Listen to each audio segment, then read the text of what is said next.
Et parmi les prières les plus importantes, c'est Salatul Fajr.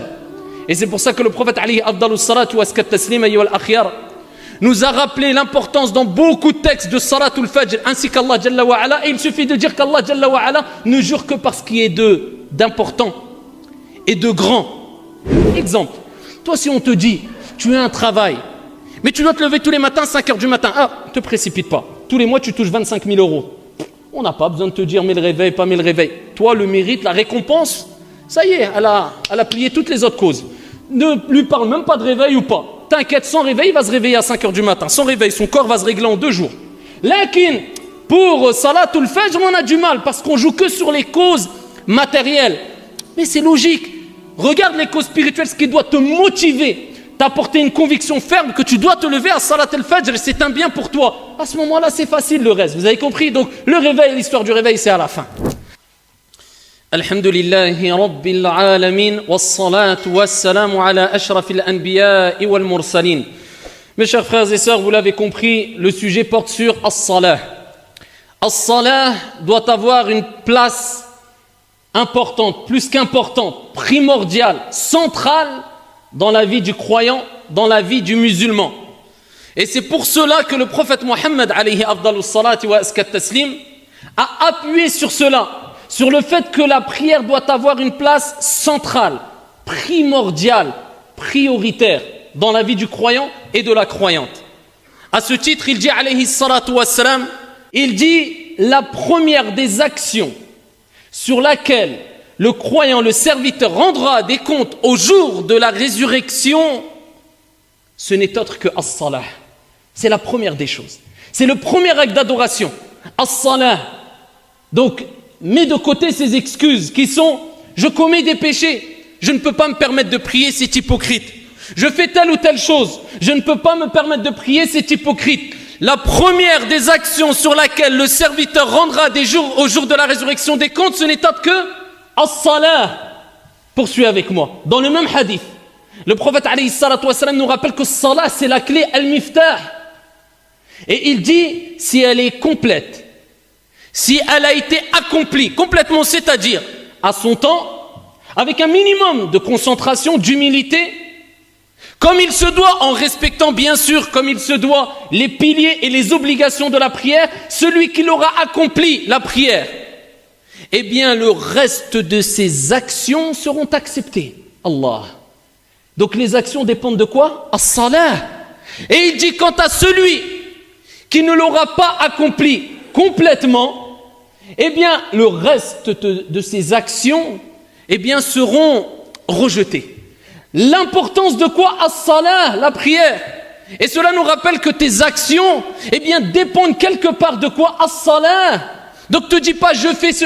Commence par ta prière, c'est la base, c'est le début. C'est la première des choses sur laquelle tu rendras des comptes au jour de la résurrection. Fais-la au mieux. Si tu ne peux pas parce que tu es malade, tu peux toujours prier. Mais il y a des permissions qui ont été explicites dans les textes prophétiques et coraniques. Si tu ne peux pas prier debout, prie assis. Si tu ne peux pas prier assis, prie allongé. Si vraiment tu ne peux pas prier dans son premier temps, eh bien il y a un temps assez large pour les prières. Tu peux retarder la prière tant qu'elle ne sort pas de son temps. Ala kulli hal. Efforce-toi, ya Abdallah, c'est pour ton bien, c'est pour emporter avec toi un gros bagage.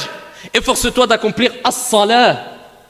Le prophète alayhi afdalus salati wa askat taslim nous a rappelé, ahibbati fillah, que la prière est tellement importante que la personne doit vivre avec la prière et mourir aussi avec la prière. Lui-même, alayhi salatu wa salam, wa huwa man huwa alladhi ghufira lahu ma taqaddama min dhanbihi wa ma ta'akhkhar. Ses péchés passés, présents et futurs ont été pardonnés. Il était dans les derniers instants de sa vie, dans le moment de l'agonie, où il allait quitter la vie d'ici-bas. Kullu nafsin dha'iqatul maut, tout âme goûtera la mort. Le prophète lui-même, alayhi salatu wa salam, est mort. Dans ces derniers instants, Salama radiyallahu anha wa ardaha nous rapporte que le prophète alayhi salatu wa salam, dans les derniers instants de sa vie, jusqu'à ce qu'Allah Jalla wa Ala ait ordonné à son âme de quitter son corps, il ne cessait de répéter as-salah, as-salah, wa ma malakat aymanukum. La prière, la prière. Le prophète demandait à sa communauté de s'accrocher à la prière. Il pensait à l'ensemble de sa communauté alors que l'âme allait quitter son corps. Imagine ta situation au moment de l'agonie. Imagine-toi le stress accumulé, la peur accumulée. Imagine ton état. Eh bien, le prophète alayhi salatu wassalam, dans ce moment-là précis de l'agonie de la mort, il pensait à toi, à moi, parce qu'il savait que c'était un bien, et il ne cessait de dire, comme elle a dit Salama, as-salah, as-salah, la prière, jusqu'à ce que son âme a quitté son corps, et ses dernières paroles étaient as-salah, as-salah, ou parmi ses dernières paroles, as-salah, as-salah. La prière, c'est ce qui va te permettre de t'améliorer. Ne cherche pas. Allah Jalla wa Ala dit Inna as-salata tanha 'anil fahsha'i wal munkar. C'est la prière. Donc comment veux-tu t'améliorer dans ta vie? Comment veux-tu t'améliorer avec tes parents, avec tes enfants, avec ton époux, avec ton épouse, avec les gens de façon générale, avec ton Seigneur, dans ta relation avec le divin? Si toi tu ne préserves pas ta prière, alors que Dieu dit la prière, as-salat tanha 'anil fahsha'i wal munkar. C'est la prière qui va te permettre t'aider à t'éloigner de tout ce qui concerne les turpitudes et le blâmable, les choses mauvaises, nuisibles. Mais si tu as abandonné la prière, ya Abdallah, comment veux-tu te réformer sans avoir mis en application ce qui va te permettre de te réformer facilement? Et tu as coupé quelque part une certaine relation avec ton Seigneur, le divin, tabaraka wa ta'ala. Sache que si tu t'accroches à ta prière de façon générale, et particulièrement à Salatul Fajr, comme on va le voir incha'Allah ta'ala, eh bien sache, abshir, réjouis-toi, je t'annonce la bonne nouvelle, tu as emprunté le chemin vers le paradis incha'Allah ta'ala. Ayyuha al-ikhwatu wal-akhawat, la prière est particulièrement Salatul Fajr. Pourquoi Salatul Fajr? Parce que c'est une des prières, parce qu'on a 5 prières, on n'en a pas 2. On a 5 prières, on n'en a pas 4. On a 5 prières, on n'en a pas 7 qui sont obligatoires. On a 5 prières. Mais parmi les 5 prières, si ce n'est la plus dure, difficile, la preuve que c'est pas à chaque fois qu'il y a une difficulté dans la religion qu'on doit éliminer l'acte d'adoration. Non, Dieu veut que dans certains actes d'adoration, il y a des difficultés. Le paradis est cher. Il faut goûter à certaines difficultés. On n'a rien sans rien, comme on le répète assez souvent, je pense. Eh bien, Salatul Fajr, elle est difficile à accomplir. Et c'est pour ça, que ce qui est difficile à accomplir, eh bien, on sait que cela engendre une récompense énorme. Plus la chose est difficile à acquérir, et plus la récompense sera énorme, incha'Allah tabaraka wa ta'ala. Salatul Fajr, elle est difficile à accomplir, mais elle renferme d'énormes mérites qui, pour certains des mérites qu'on va évoquer, sont propres ou ne sont propres qu'à Salatul Fajr, parce qu'elle est plus dure que les autres. Et il y a Salatul Isha aussi qui est difficile. Mais Salatul Fajr est beaucoup plus difficile, comme on le sait toutes et tous, et on le sait avec ce qu'on vit tous les jours. Surtout dans certaines périodes de l'année où Salat al-Fajr est très tôt, Salat al-Isha est très tard, c'est difficile. Mais Dieu veut nous éprouver. Et veut prouver, et veut que tu prouves ton amour que tu portes par rapport à ton Seigneur tabaraka wa ta'ala qui t'a créé pour l'adorer. Et as-salat, c'est une ibada. Faire du bien autour de toi, c'est une ibada aussi. Aider ton prochain, c'est une ibada. Te comporter de la meilleure manière, c'est une ibada. Mais l'acte d'adoration pratique, le plus important, c'est as-salat. Et parmi les prières les plus importantes, c'est Salatul Fajr. Et c'est pour ça que le prophète alayhi afdalus salatu wa askat taslim ayyuhal akhyar nous a rappelé l'importance dans beaucoup de textes de Salatul Fajr, ainsi qu'Allah Jalla wa Ala. Et il suffit de dire qu'Allah Jalla wa Ala ne jure que par ce qui est d'important et de grand. Et Allah tabaraka wa ta'ala a juré par Al-Fajr, wal-Fajr, wa layalin ashr. Il a juré par Al-Fajr, l'aube. Et le prophète alayhi afdalus salatu wa askat taslim nous a rapporté des textes, ayyuhal akhyar, qui nous rappellent qu'il est important de se lever pour Salat al-Fajr et de courir vers la récompense et le mérite de Salat al-Fajr pendant que la majorité des gens dorment. Ah, ça, c'est pas pour tout le monde cette récompense. C'est pas pour Dieu a voulu qu'elle soit réservée à une catégorie de personnes, qu'Allah Jalla wa Ala fasse qu'on fasse partie d'eux. Eh bien, il dit alayhi salatu wa salam à titre d'exemple. Dans le hadith rapporté fi as-Sahihain, rapporté par Al-Bukhari wa Muslim. Les anges se relaient auprès de vous la nuit et le jour. Les anges, al-malaïka, ils se relaient auprès de toi, auprès de moi, auprès de nous, la nuit et le jour. Et ils se rencontrent. As-salat al-asr et as-salat al-fajr. C'est les 2 prières dans lesquelles les anges, al-malaïka, se rencontrent. Et les anges qui ont passé la nuit auprès de toi, qui ont attesté qu'est-ce que tu faisais à l'heure de l'Fajr, remontent vers leur Seigneur tabaraka wa ta'ala, qui Allah Jalla wa Ala les interroge, bien qu'Allah tabaraka wa ta'ala en a connaissance de la réponse. Il interroge les anges al-malaïka et il dit: comment avez-vous laissé mes serviteurs? Et là les anges qui ont attesté que tu étais réveillé à al-Fajr, pas en train de dormir, eh bien diront à leur Seigneur Tabaraka wa Ta'ala, Ya Allah, on est parti alors qu'il priait et on est revenu et on l'a trouvé en prière. Et donc là, c'est comme si Allah Jalla wa Ala te rappelait que si tu préserves tes prières de l'Fajr jusqu'à l'Isha, eh bien les anges vont attester que tu as passé quelque part ta journée en prière.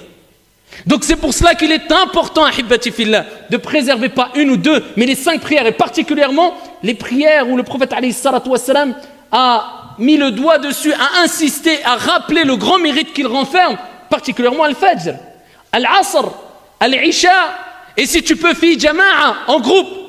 Et donc, que dire de l'état de la personne? Et que dire de la situation de la personne? Qui les anges attestent devant Allah Jalla wa Ala, comme quoi il était en train de dormir. Comment avez-vous trouvé Foulan?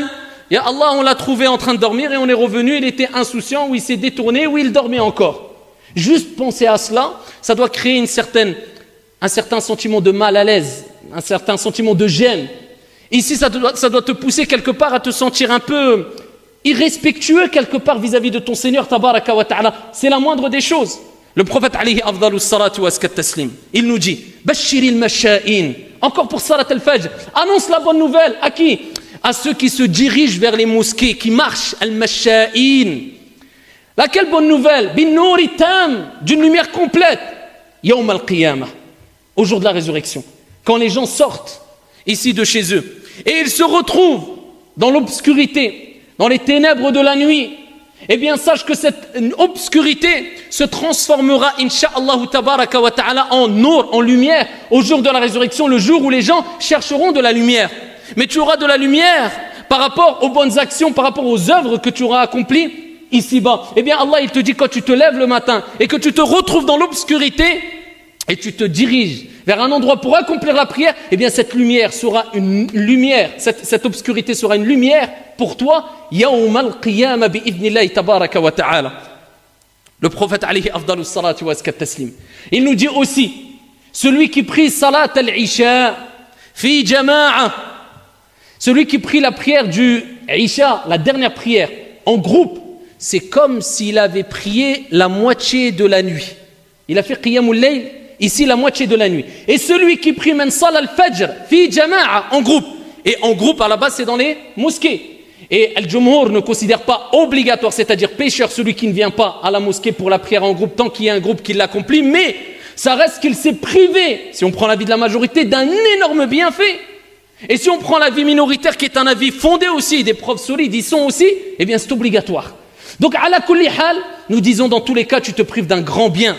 Et il suffit de rappeler ce hadith, où le prophète alayhi salatu wassalam nous dit, celui qui prie l'Isha en groupe, il a la récompense de Qiyamul Layl, mais la moitié de la nuit en prière. Et celui qui prie Subh, il a pris l'Isha, il prie Subh en groupe fi jama'a, il a la récompense de Qiyamul Layl, toute la nuit en prière. Certains ont dit non, Al-Isha c'est la moitié de la nuit, si tu fais le Fajr en groupe, tu as une nuit complète, le total, une nuit et demie de Qiyamul Layl. Ça, si tu fais Al-Isha fi jama'a wa Subh fi jama'a. Et à la colline, quelqu'un qui habite loin, qui n'est pas proche d'une mosquée, qui ne peut pas, qu'il essaye de former un groupe au moins chez lui, avec son épouse, qui ne prie pas seul. Cela est préférable en espérant avoir la récompense du groupe, incha'Allah tabaraka wa ta'ala. Parmi les récompenses, le prophète alayhi afdalus salatu wa askat taslim a dit, Man salla al-fajr, fahuwa fi dhimmatillah. Celui qui prie al-fajr, la prière du matin, il est sous la protection d'Allah tabaraka wa ta'ala. Et dans le même hadith, le prophète, regardez ce qu'il dit ensuite, il nous rappelle, tu pries le Fajr, tu es protégé par Allah Jalla wa Ala.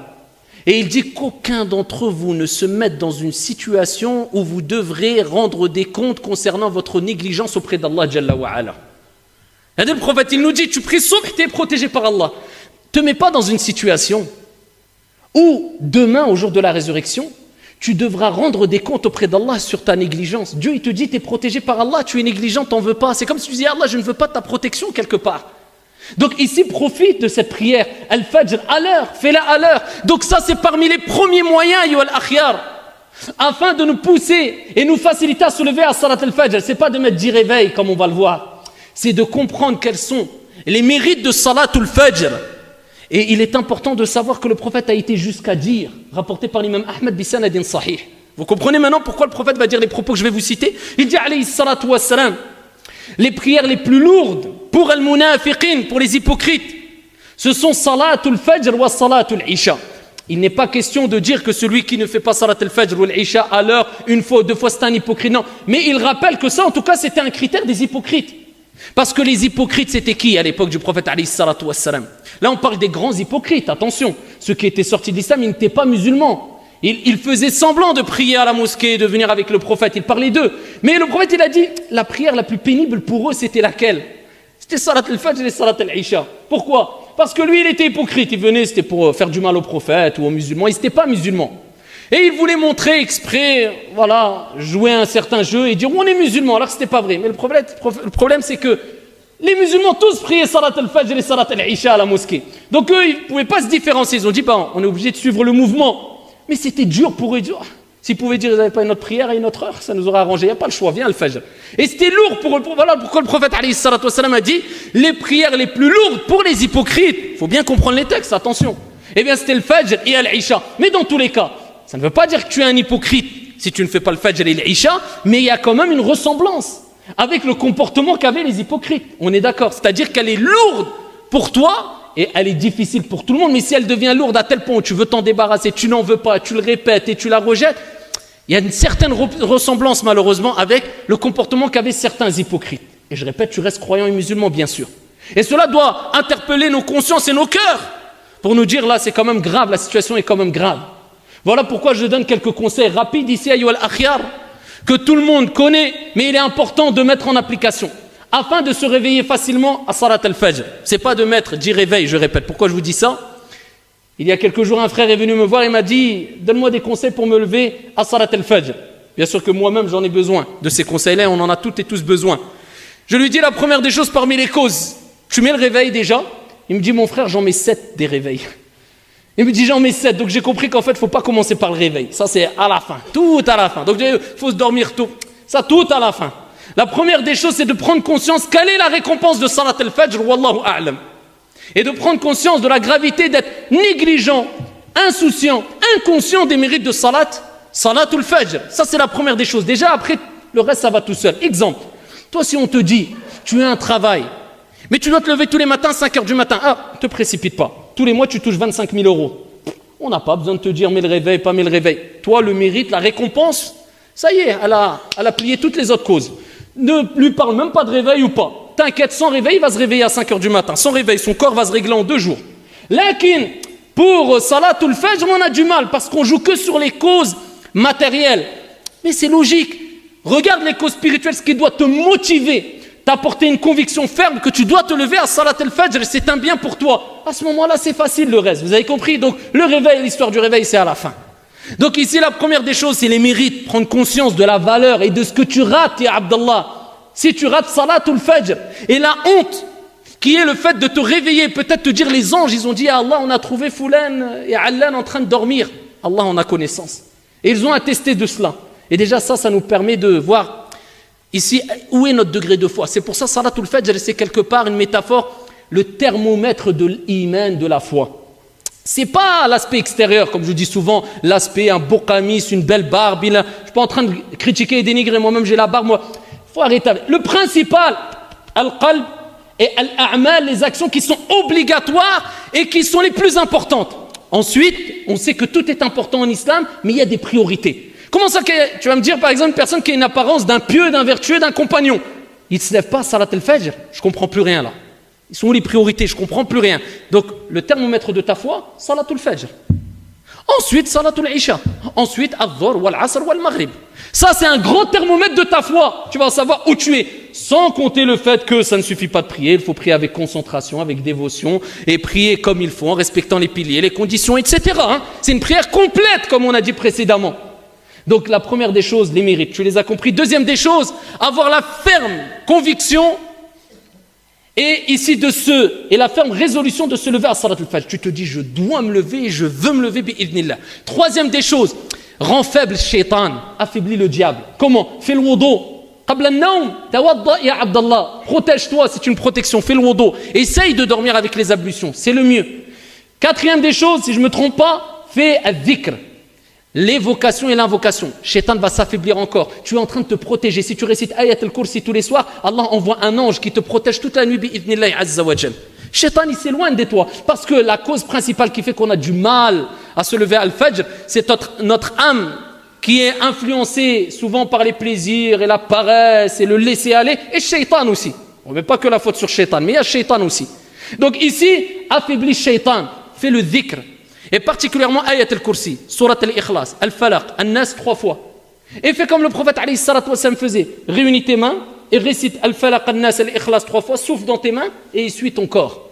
Ça, c'est parmi les choses recommandées à faire avant de dormir. Déjà là, tu t'es prédisposé à te lever à Salat al-Fajr, Inch'Allah ta'ala. Quand tu te réveilles, eh bien, comment tu dois réagir? Tout de suite. Parce que dès que tu ouvres l'œil, on sait très bien, on les ouvre peut-être 20 fois. Tu as le temps d'avoir éteint 5 réveils, tu ne t'es même pas rendu compte que tu as éteint 5 réveils. Le premier déclic que tu dois avoir, c'est le dhikr. Pourquoi?